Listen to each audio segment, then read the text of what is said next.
At 22, you walk through the glass doors of 200 West Street, New York City. You're wearing a suit that cost you 3 months of savings. Your badge says Analyst. And somewhere in the elevator, surrounded by people who barely look at you, a quiet thought forms in your head. You made it. But here's what nobody tells you on that first day. The game didn't start when you got hired.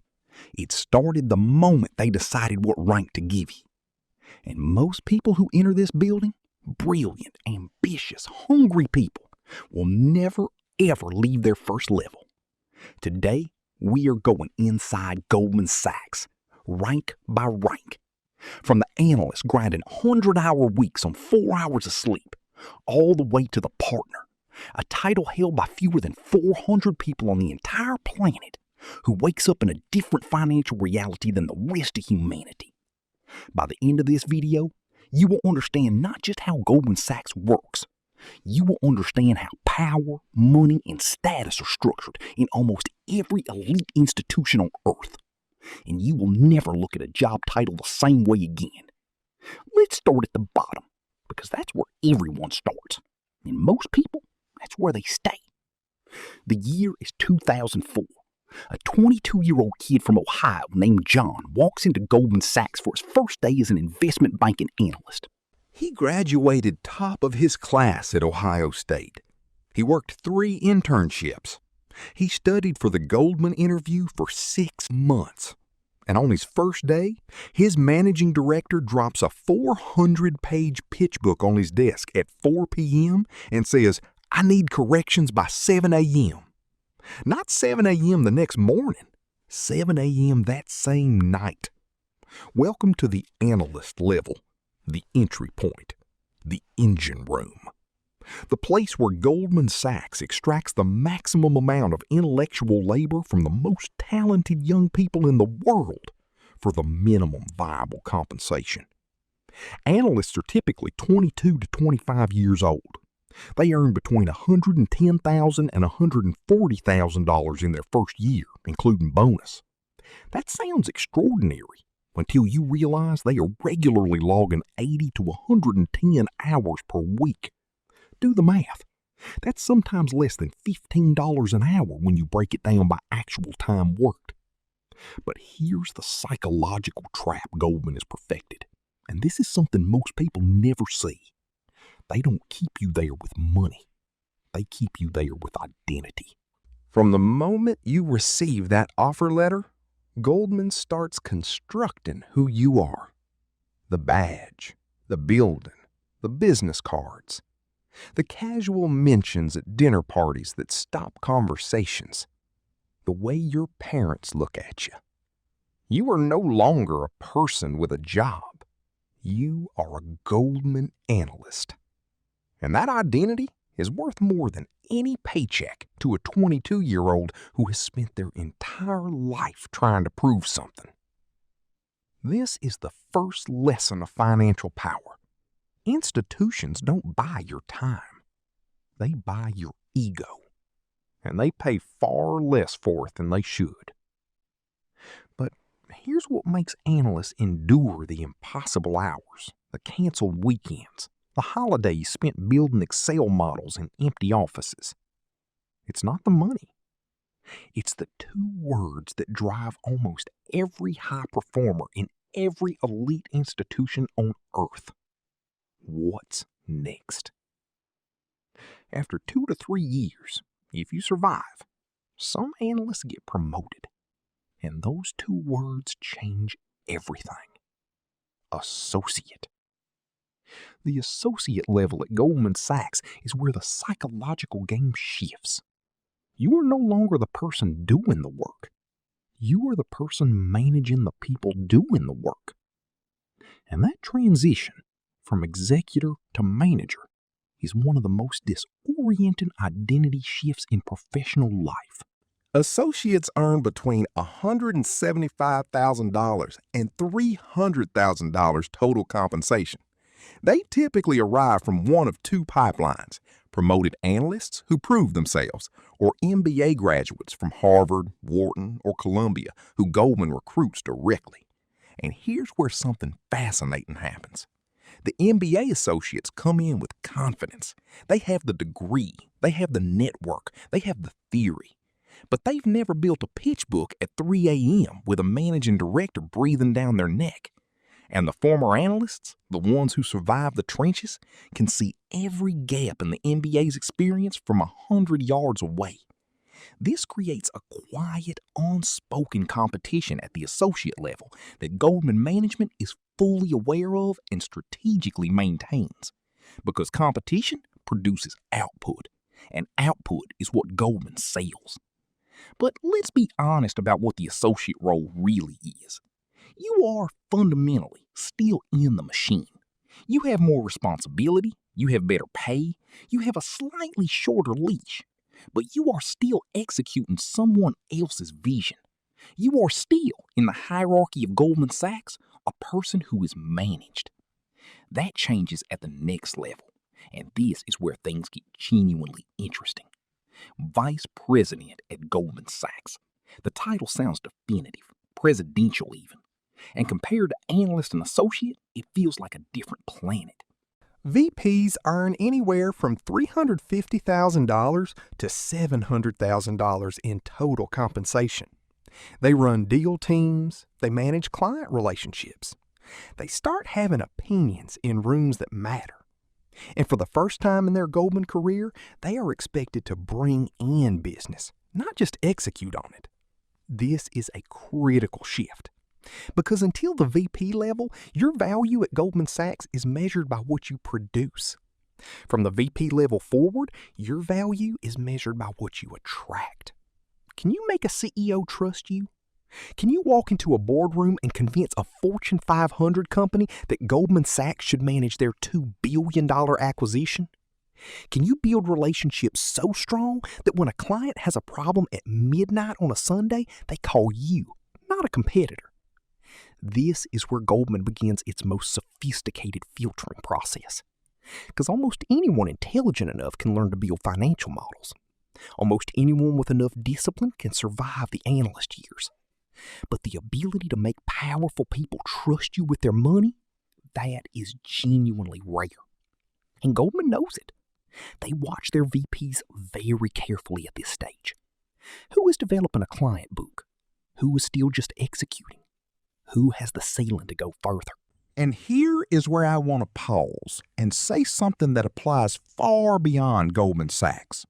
In almost every high-status institution on earth, law firms, consulting companies, private equity funds, political offices, there is a hidden inflection point where the rules of the game fundamentally change. Below that point, you win by being excellent at technical work. Above that point, you win by being excellent at human work, by understanding people, by building trust, by reading rooms and navigating power. Most high achievers are trained by schools, by parents, by culture to optimize for technical excellence. They get to the inflection point and discover suddenly that the skills that got them there are no longer sufficient to take them further. This is the quiet career crisis that nobody talks about, and it happens at every Goldman Sachs office on every continent every single year. Now, we move to a level that most people in finance spend their entire careers trying to reach, and most never do. Executive director, sometimes called senior vice president at other banks. At Goldman, this is the penultimate rung before the summit.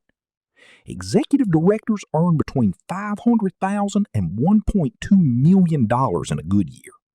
They own significant client relationships. They are involved in strategy, not just execution.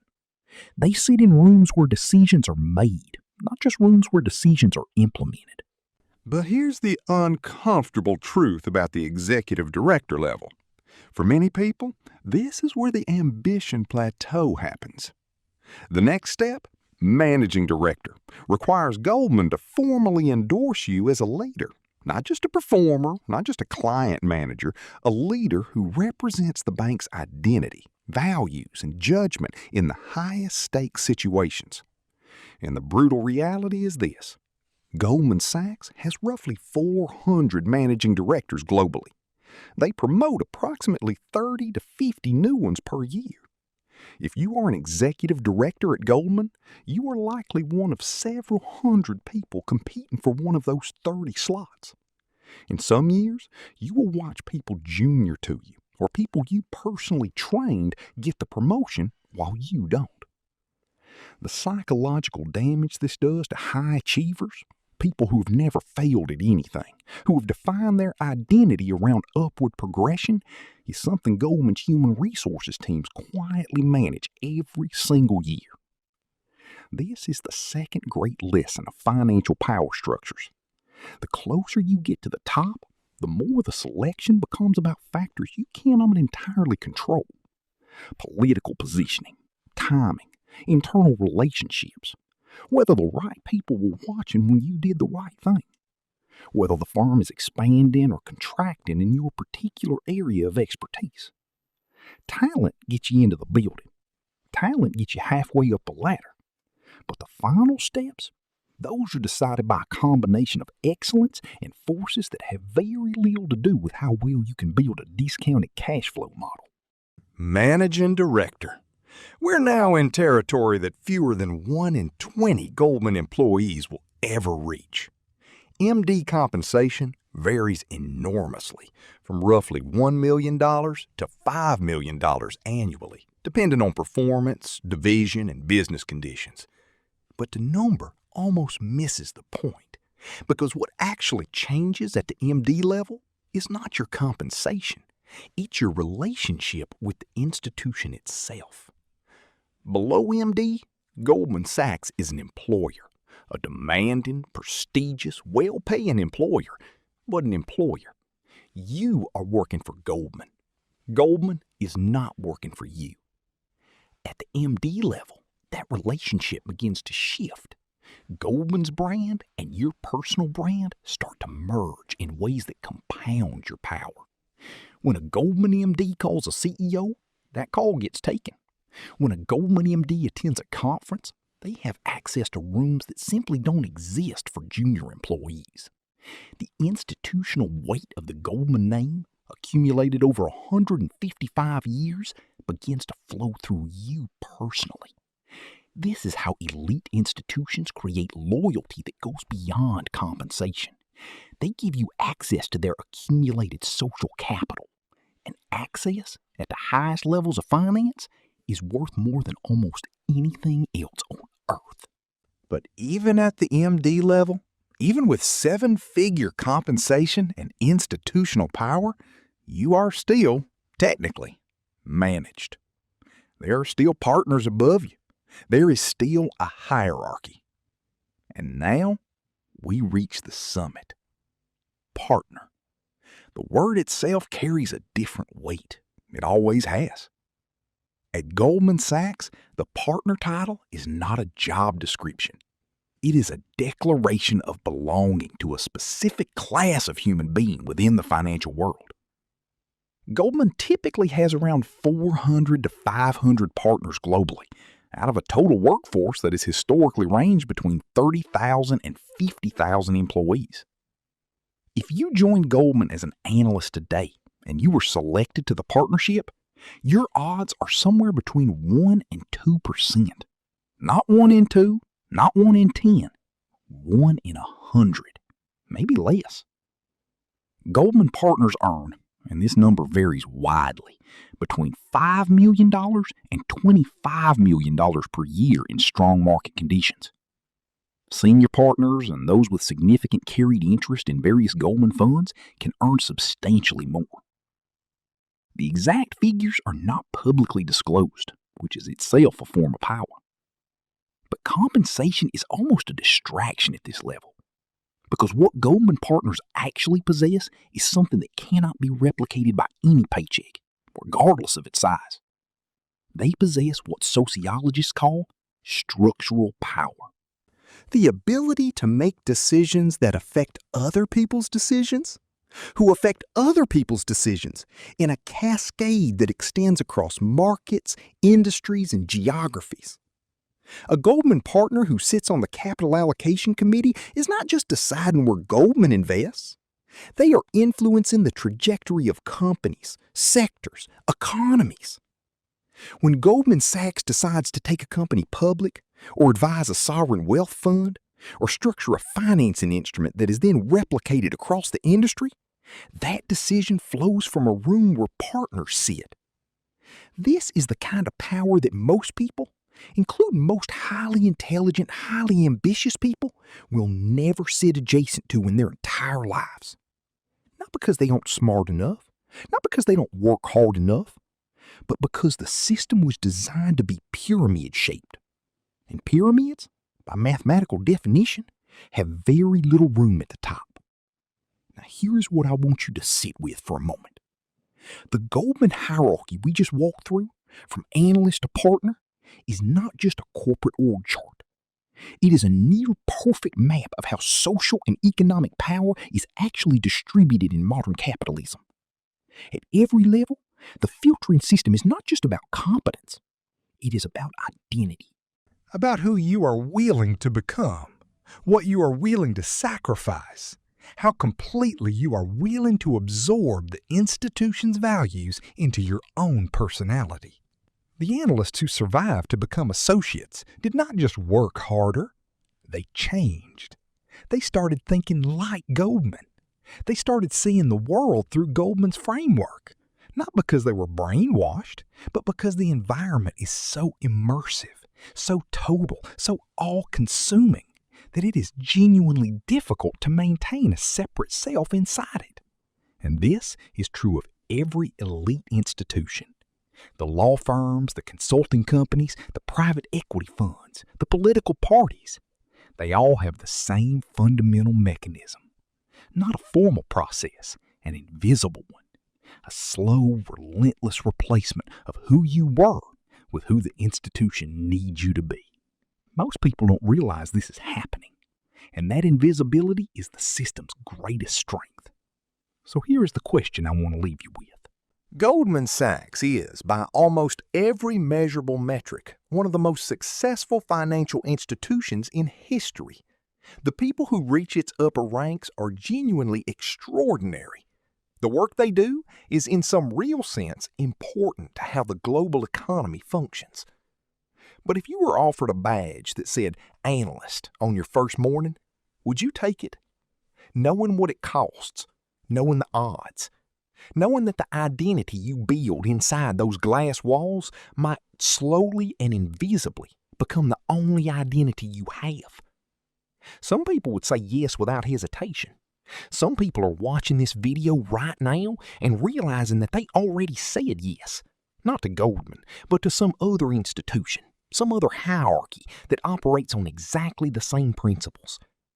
And some of you are watching this and thinking, I want to understand these systems, not to join them, but to build something that competes with them.